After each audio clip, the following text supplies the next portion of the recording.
فقابلوه عرضوا عليه العرض، لكن كانت المفاجأة ان نوح صدمهم برده. ففكروا وقرروا بعد المداولات الكتيرة ان هم ينصبوا ليه فخ ويقوموا معاه بخدعة تخسروا كل شيء. فيا ترى ايه هي الخدعة اللي ظنوا انهم بيها هيحطموا مصداقية نوح قدام كل الناس؟ كانوا بيحطوا صوابعهم في ودانهم عشان ما يسمعوهوش، وكانوا بيغطوا وشوشهم بثيابهم عشان ما يشوفوش. حملات مقاطعة ممنهجة، قرابة 10 قرون بيدعوهم نوح وما امنش معاه في النهاية الا القليل، لدرجة ان الراجل من قوم نوح لما كان ابنه بيبلغ سن الرشد كان بيجيبه ويوصيه الوصية المشهورة وياخد عليه العهد انه ما يتبعش نوح طول حياته. وهنا نزل الوحي عليه بأمر أغرب من الخيال، فبدأوا يراقبوا السفينة وتحركات نوح واللي معاه على مدار اللحظة. هو ازاي قدر سيدنا نوح انه يتحمل مشهد غرق ابنه قدام عينيه؟ وهو ليه دايما ابتلاء ربنا للأنبياء بيكون في أولادهم وأقرب الناس ليهم؟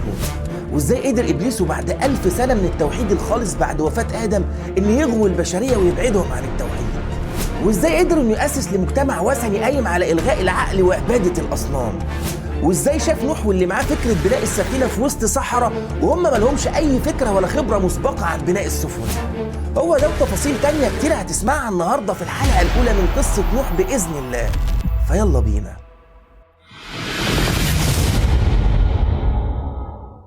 بعد أكتر من 1000 سنة من التوحيد النقي لله سبحانه وتعالى على الأرض بعد آدم، قدر إبليس أخيراً إنه يتوصل لفكرة غير مسبوقة يسهل بيها نشر الشرك والوثنية بين الناس.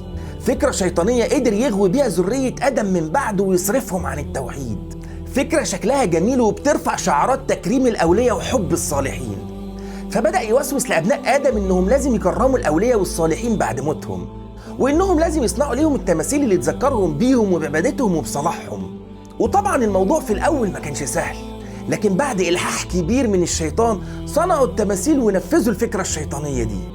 وكان تبريرهم اللي أملاه عليهم الشيطان إنهم لما كانوا بيتسألوا كانوا بيقولوا إحنا مش بنعبدهم، لكن إحنا بس بنكرمهم، ولما بنشوفهم بننشط في العبادة.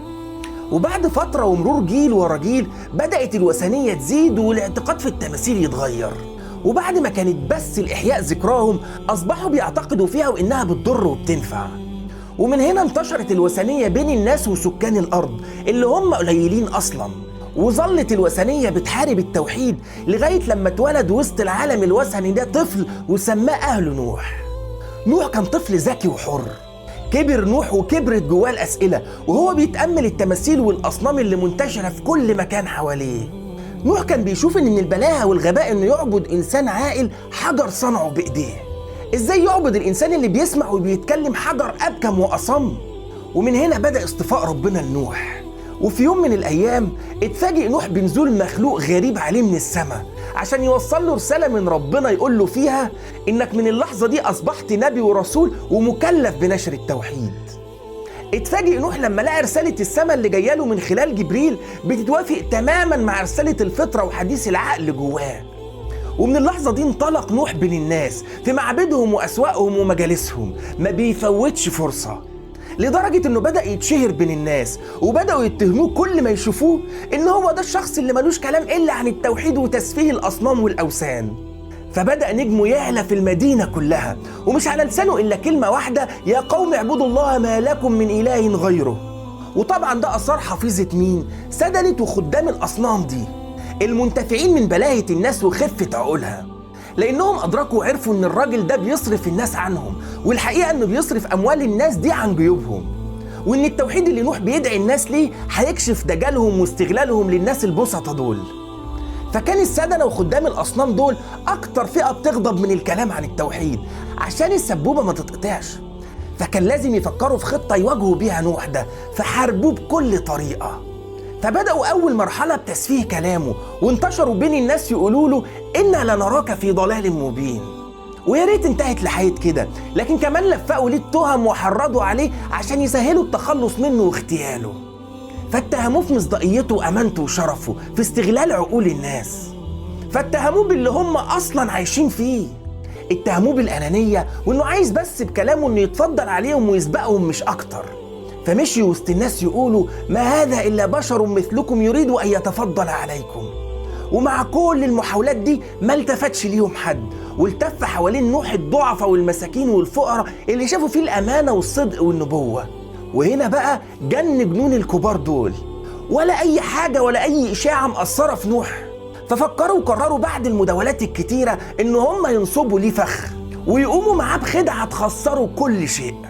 فيا ترى إيه هي الخدعة اللي ظنوا إنهم بيها هيحطموا مصداقية نوح قدام كل الناس؟ عرضوا عليه عرض وطلبوا منه طلب. عرضوا عليه إنهم يدخلوا الإسلام وطلبوا منه إنه يطرد أتباعه المساكين كشرط أول لإسلامهم. طيب وإيه الخدعة في كده؟ لأنه لو قبل وطردهم هيكتشف المساكين اللي آمنوا بيه إنه بتاع شعارات مش أكتر، وإن لا يهمه لا دعوة ولا توحيد ولا نبوة، فهيتركوه. وبعدها تيجي الخطوة التانية من الخطة، وهي إن يتركوا الأغنياء والأكابر كمان، وبكده يكون وجهوا ليه الضربة القاضية ويكون خسر الجنبين. وتخيلوا إن هي دي الخطة اللي هتقضي وهتدمر مصداقية نوح للأبد. فراحوا لنوح وهم واثقين إنه هيفضلهم ويختارهم هم. وإزاي بس ممكن يرفض أصحاب الوجهات والمناصب والدعم والأموال؟ إزاي بس هيرفض نخبة المجتمع عشان خاطر شوية فقراء؟ فقابلوه عرضوا عليه العرض، لكن كانت المفاجأة إن نوح صدمهم برده، وهو بيقول لهم إن كنوز الأرض ما تساويش عنده إسلام فقير واحد. وقال لهم في ثقة إن أموالكم ما تهمنيش ومش هدف ليا أصلا.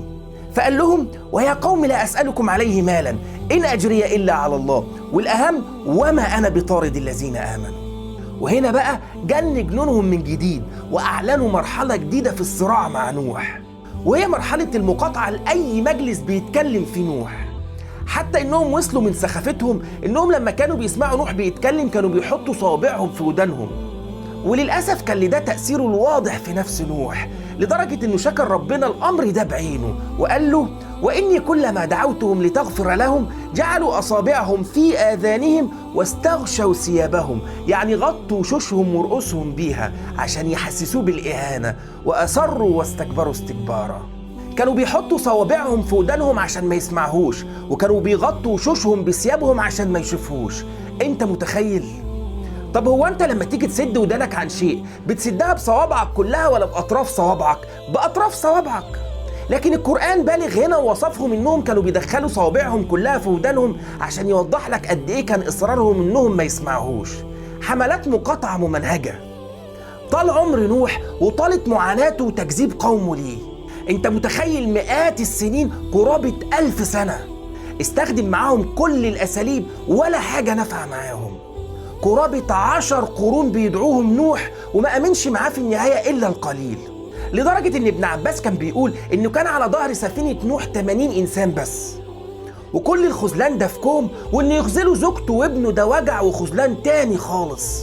المهم استمرت حملات المقاطعة الواسعة على نوح، لدرجة إن الراجل من قوم نوح لما كان ابنه بيبلغ سن الرشد كان بيجيبه ويوصيه الوصية المشهورة وياخد عليه العهد إنه ما يتبعش نوح طول حياته.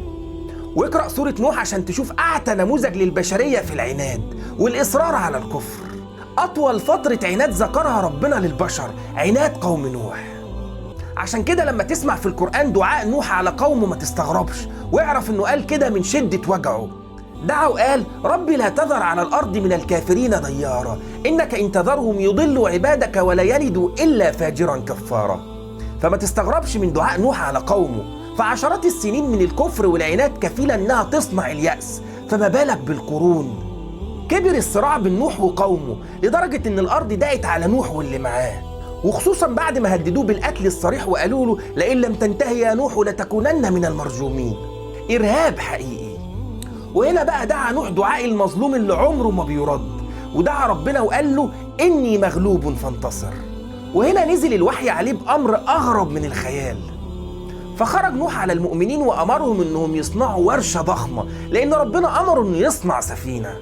أمره في كلمتين وبس: واصنع الفلك. كلمتين وراهم كتير من الاعتراضات. لكن هنا اتفاجئ نوح بالتسليم الكامل من المؤمنين، فمحدش اعترض مثلا وقال: وليه السفينة واحنا أصلا مش مدينة ساحلية أو بتطل على بحر؟ وكمان ولا كان نوح ولا اللي معاه عندهم معرفة سابقة بصناعة السفن الضخمة دي. تسليم تام لأمر ربنا ومن غير أي اعتراض، حتى لو الهدف منها مش واضح. بدأ نوح بالفعل هو والشوية القليلين معاه في الشغل، وبدأوا ينطلقوا للغابات ويقطعوا الأشجار الضخمة ويصنعوا منها المسامير الخشب واللي هي الدسر، واللي ربنا قال عنها: وحملناه على ذات ألواح ودسر، اللي هي المسامير الخشب الكبيرة. فما كانتش مسامير من حديد ولا نحاس، لأن المعادن ما كانتش لسه اتعرفت. وبدأوا يحملوا كل ده لورشتهم الكبيرة، واللي حولها الوثنيين لمسرح للضحك والسخرية على نوح واللي معاه. وليك انك تتخيل لحظة المشهد والصورة دي. جوه الورشة فريق شغال بناء على التصديق والتسليم، وبره الورشة فريق عمال يسخر بناء على العقل والمنطق. واللي كانوا بيقولوا على نوح إن هو إلا رجل به جنة، مجنون، لأن العقل بيقول صنع سفينة في الصحراء جنون. ضحك وقلة أدب وحقد وبذاءة، ويصنع الفلك وكلما مر عليه ملأ من قومه سخروا منه. وكلمة كلما للتكرار، يعني لو الواحد مر عليه 4 مرات في كل مرة بيضحك ويسخر من نوح وقومه. وبدأت السفينة الضخمة تكتمل شوية شوية، لغاية في يوم من الأيام ما وقفوا عن العمل واكتملت السفينة.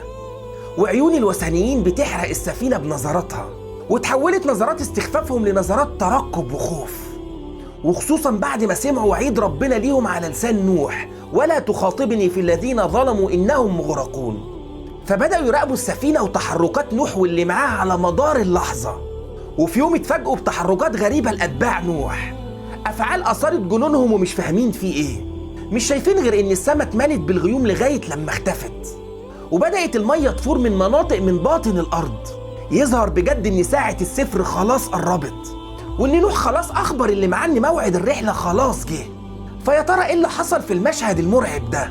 هو إزاي قدر سيدنا نوح إنه يتحمل مشهد غرق ابنه قدام عينيه؟ وإزاي قدرت السفينة تتغلب على الأمواج دي؟